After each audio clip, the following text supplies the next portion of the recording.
The deck area on the Inmotion RS is pretty much the best deck setup that I've seen on any electric scooter, and you guys know how it is with me. I say how it is. I don't try to sugarcoat anything. I don't kiss any company's ass. I don't have time for that. If I'm telling you anything, it's gonna be an honest feedback, and I'm telling you guys right now, the setup of Inmotion RS deck is the best setup I have ever seen on any electric scooter beside my Harley-Burn GX. How are you guys doing? I hope you guys are having a wonderful day. This is Kizzy A-Wheel here. We are back with another electric scooter video. Today we're going to be talking about the Inmotion RX, just giving you guys some updates. As you guys know, when I make videos about any scooter, if there's any update about it, I come and I give you those information, and I also highlight a few things that have changed or that have been upgraded, made better in any way. Now, the Inmotion RX, as you guys know, this is a direct competition to the Wolf King GTR because they were pretty much coming out at the same time. But for some reason, Carbo was able to actually get the Wolf King GTR to people first. Like,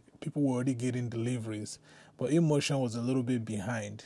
But I can tell you today that I've seen some people that have been doing unboxing video. We're not talking about influencers. We're talking about real people that are unboxing their Inmotion RX, and now they're testing it out and giving some feedbacks. And also, shout out to my guy Ginger on Wheel. Ginger on Wheel did a whole tear down of the Inmotion RX, and I think this is probably one of the most important Inmotion RS video that I've ever come across. All the other videos, I have not been impressed. The teardown that Ginger on Wheel did was the most impressive video regarding this electric scooter that I've ever seen since it was released. We're gonna talk about the video. I'm gonna highlight a few of the things that he talked about that I really like, and some of the things that I still think need some improvement on. We're gonna jump in right now. Let me just screen record real quick. So for the Inmotion RS, one of the things that I do want to highlight is the cables. The cable management, when it comes to like the very top, like the handlebar area, it's a little bit messy for me. It would be nice if they kind of have like a one big cable wrap or something to hold everything all together, because if you can see right there, like this thing look a mess. You can see like cables everywhere, and it's like multiple cables that you have to connect. But that's one of the things that I would like to highlight, if they can improve on that. Now, some people, this is not a big issue. They don't mind, but I just don't like having all that cables like popping out everywhere. If you look at my Harley-Burn GX, let's see if we just pan up real quick. I think I've shown you guys before. You see these cables is like 1, 2, and that's pretty much how you see it up there, and that's it, and everything else just run down this whole big area, and everything is under there. Nothing else comes out from here and any of that. Even the Dualtron Thunder 2 that's over there, the only cable you see is like up there, and then it pretty much connects to the handlebar. When it comes to the Inmotion RS, you can see all these cables are everywhere, and now I will give them credit that they actually have one of the big wraps at the bottom, but it still looks a little bit like a mess. They need to find a way to clean this up a little bit better. You can see that whole thing is like all over the place, the cables like sticking out. But anyway, let's move on. Another thing I want to highlight is the folding mechanism. The folding mechanism does not look robust to me. This folding mechanism area right here, it does not look robust. I don't know how. This will be something that will be improved on. Let's not just stay on that, but this is something that I would like for them to improve on, because no matter how I look at it, no matter how much faith I want to have on this thing, it just does not look like something that will last you a long time. It seems like something that will come loose over time. So this is like something that I think that can easily break off over time, and I would like for them to improve on this area, that folding mechanism area. I would really like for them to make some serious improvement on there. It does look promising to a certain extent because it has like 2 folding steps. So there's also this bolt that you actually attach once you lock it up. So once it goes in there, that locks up. But I just don't want them to get too comfortable. They gotta improve on that, because this is something that goes 60 miles per hour, and going through bumps over time, those things are gonna get loose. Those bolts that are there, they look so tiny. Speaking of tiny bolts, let's go ahead and we're gonna jump straight into the suspension part right here. Okay, so this area, I know you guys are already aware of this. We have talked talked about this multiple times. Taking those things out and adjusting it on the go is not going to work. This is something that you have to make a choice before you leave your house. I've said this before, whether you want the right height to be high or low. You have to decide that before you leave. If you're trying to adjust this on the side of the road, you're really not going, you're going to look foolish, and it's going to take you some time and struggle and all that stuff. That's not really what you want to be doing when you're on the go. This is something that you want to already do at the house. You want to already do when at work. Maybe if you're getting off work and you're taking this, do it at work. Take some time. As you see, he has to use a hammer to hit this thing. It requires a little bit more work to actually adjust this thing than it's supposed to be. Now, another thing I want to highlight again is the fact that these bolts are so tiny. Like, these things are so small. I would like for Inmotion to improve on this over time, because those bolts, they don't look top quality to me either.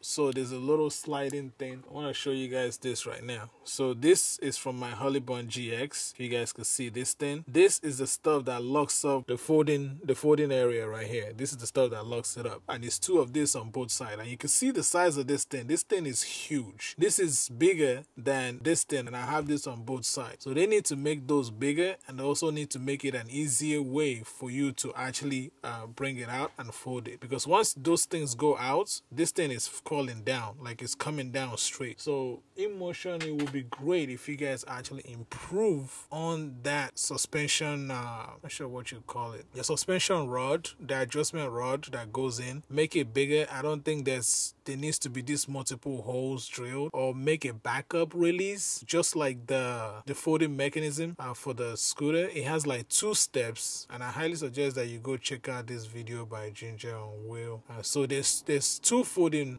steps. So one he's gonna show you right now. So it goes up, you guys can see. So it goes up like that, and then you use these bolts to lock it. So I think the same thing needs to apply when it comes to this suspension adjustment area. It needs to be 2 steps. So once you have taken out that bolt, there's something else that you have to unlock for it to completely come down. But if you watch the video, once he has taken out that small tiny rod that went through the middle, the whole thing just falls down. The whole thing just drops down. So you can't imagine any issue with this thing, or if it breaks or any issue like that, that will be a catastrophic mess. Like, it will be a mess on the road. So Inmotion, let's get that resolved. Create a second step for safety. Safety is always the #1 goal. Create a second step. Now let's jump into the good stuff.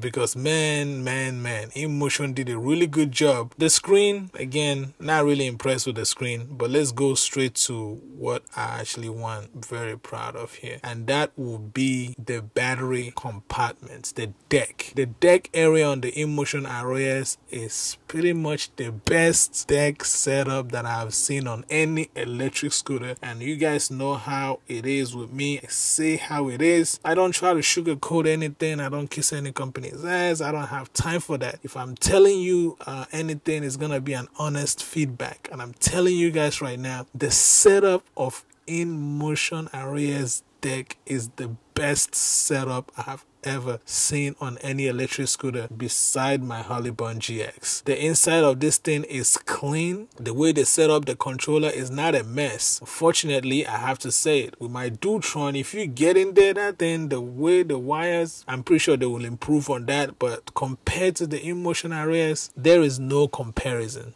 Okay, for a 4K scooter, the only thing you can compare it to is a 8K electric scooter. That's the only thing that comes close to the setup, the inside. If you guys see how the inside of the Hollybond GX is set up, the battery, everything is spaced out clean. Like this is just more compact, and they spaced everything out so clean. The battery itself is metal, like protected. The cables, the way they route everything else, it's so crazy that they did better cable management on the inside, but then on the outside, of course, you cannot have it all. But shout out to Inmotion for this, for the way that they designed the deck. This is wonderful. This is what I like. This is what anybody that will buy this thing, this will be where the money, where you see like, yo, this is where my money is going. Okay, I haven't opened the inside of a Segway GT2 yet. Maybe it might also look good, but just the way that these guys have everything set up and everything looks so easy, like plug and play. If you have to make any adjustments, if you have to replace your controller, it looks good. They have one controller in the front, one in the back. It's good so the controllers are not gonna be getting too hot. And you guys already know the Dutron, the controllers are pretty much in the same place, and most of the time they just get too hot. But this one's is spaced out and it just looks so clean. This is the most impressive part of the scooter for me, and shout out to Ginger and Will for actually doing this. This is one of the things that I appreciate about when people are not just doing this influencing stuff and just telling people go buy the scooter. Tear the scooter down, let us see what's on the inside, give an honest feedback. And Ginger and Will have been trying to always do this, to give honest feedback about things that are happening. Of course, there are some things that he can't say to at some point. He has been trying, and he has been giving us things that are unique. I don't sugarcoat anything. I don't try to please anybody. I don't try to be best friends with anybody. I'm gonna tell you how it is and give you an honest feedback. But yeah, this is a wonderful video, Ginger, and we'll really appreciate it. All right, so with that being said, is the Inmotion Arrays worth the 4K? I'm starting to think it is a little bit. In the marketplace today, the setup and everything. Now again, that little rod that's holding the suspension adjustment area, that thing has got to be replaced. There has to be a second safety line put in place. But yeah, other than that, I think that this is a really good electric scooter. 4K mark is probably gonna drop down to maybe 3,900, 3,700. At that price point, it's a buy. It's a good buy, actually, to tell you guys the honest truth. Just seeing the inside of this thing, the way that it's set up, I will buy it. But that safety area in the front, I'm not feeling it at all, and the screen, I'm not feeling it either. And also the folding mechanism, because a guy also went to one of the riding meetups, and he was riding the Inmotion Arrays and he was making some squeaky noises. It was coming from steering dampener, the way that it was tightened up. But anyways, this is just all that I wanted to update you guys about. The inside of this thing looks amazing. I like the fact that it has this whole unibody cover right here, so when it takes, you see how the body like covers, it's just the boats, and it goes all the way down. And I think this is way better for like waterproof, and to actually waterproof the scooter, because the water just goes down, man. And this thing is like connected all the way down. So shout out to Inmotion. This part right here, we gotta highlight it, and we gotta say shout out to Inmotion. Anybody that gets this scooter, I think you're gonna have fun just to open it up. Like, open that stuff up and take a look at it, and you're gonna be like, yeah, this is where my money is going. Now, like I said, this is still a new scooter, and I'm highlighting some of the stuff that I would like to see improve on the next one. I'm not trying to say Inmotion did not do a good job or all that stuff, but I like to highlight some things so they can improve on that, so you can get this scooter to be one of the perfect scooters that's in the market. Shout out to Ginger and Will for doing this. Shout out to Inmotion for this amazing setup for inside compartment of a battery. This is Kizzy A. Will here. Peace out.